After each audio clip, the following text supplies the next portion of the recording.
Here's how to replace the front rotors on a Chevy Equinox. This process is exactly the same for the 2010 all the way up to the 2017 models. But first, let me show you exactly all the tools that you're going to need. And if you want to learn how to replace the rear rotors on the Equinox, I have tagged that video in the description box below as well. Make sure to check it out. When starting any job, you want to have the right tools. The first thing you're going to need is a jack to lift the front of the vehicle. If you have an aftermarket jack, use that one. If you don't, there's one in the back by the spare tire. So simply take it out and lift your vehicle on this little joint right here.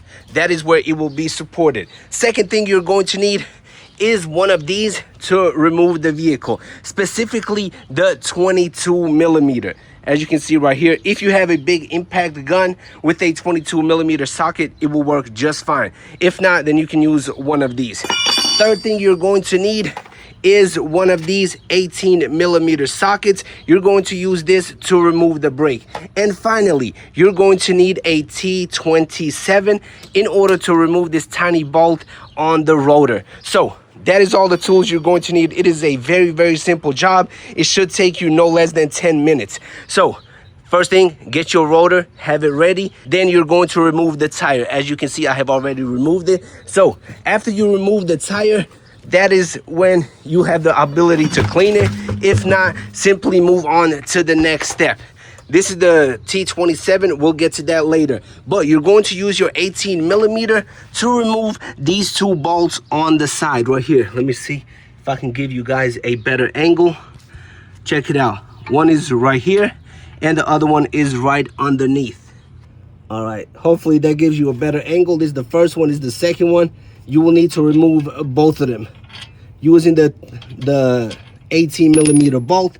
Once both of the 18 millimeter bolts are removed that are holding your caliper on, you're going to use your T27 to remove this bolt right here that is holding on to the caliper. You simply want to loosen it up just like that. Once it is loose, you can remove it with your fingers. It is super, super easy. Make sure to get the T27. If you get something smaller or you get the wrong size, you are going to strip this bolt and you will be in a pain of hurt to remove it. It is extremely difficult to remove it once it is stripped. And it strips extremely, extremely easy. So out of all the steps, make sure you don't strip this bolt. So once that is removed, put those. Next step is to remove the brake caliper completely. Once these two bolts are out, you can simply use your hand and remove it. But before you remove it, make sure to get something to rest the caliper on, or if you hang it on the frame, that should be fine as well. That is what I'm gonna do.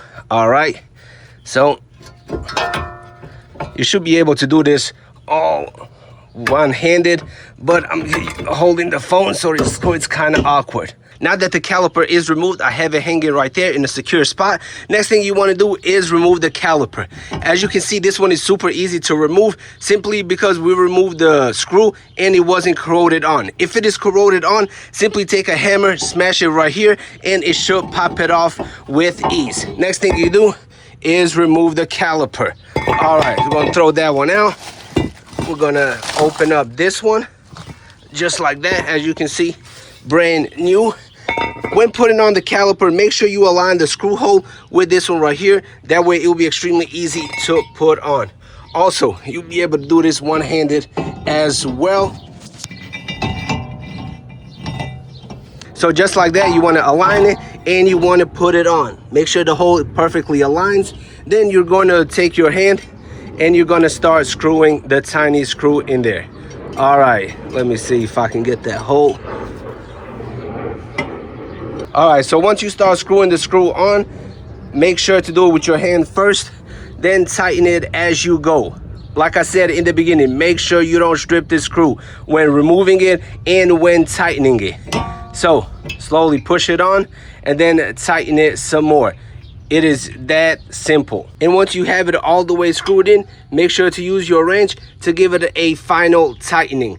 Make sure not to strip it again. Now the rotor is perfectly on and you're ready to put the caliper back on the rotor. And now we're simply working in reverse to get everything done. And now when we put it on the caliper, make sure you push it all the way in, and you gotta make sure that the screw holes align in the back. Once that is done, The good thing about these, you don't have to push them in or nothing. They should slide right back on without you having to do anything. Then simply align the holes for these bolts. Once they start screwing in, you should be ready to go. And now do the same thing for the bottom one as well. Make sure to get the hole correct on the top one first. Once you get it on, the bottom one should be automatically aligned as well. As you can see, both are perfectly aligned. Now you're simply going to use your impact and you're going to screw them back on. All right. Now both of them are fully on. And that is how simple and easy it is to replace your rotor. Now all you got to do is slap the wheel back on, put the lug nuts, and you're all done.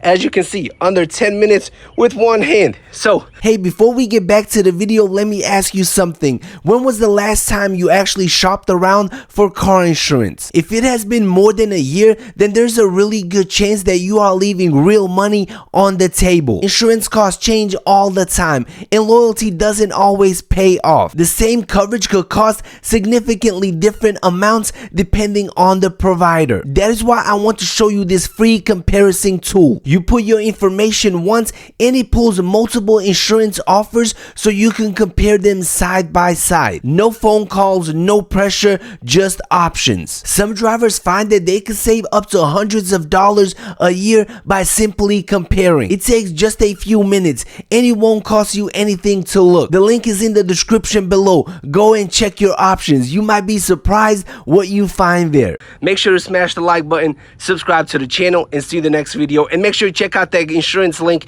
if you want some cheap car insurance. See you in the next one. Peace out.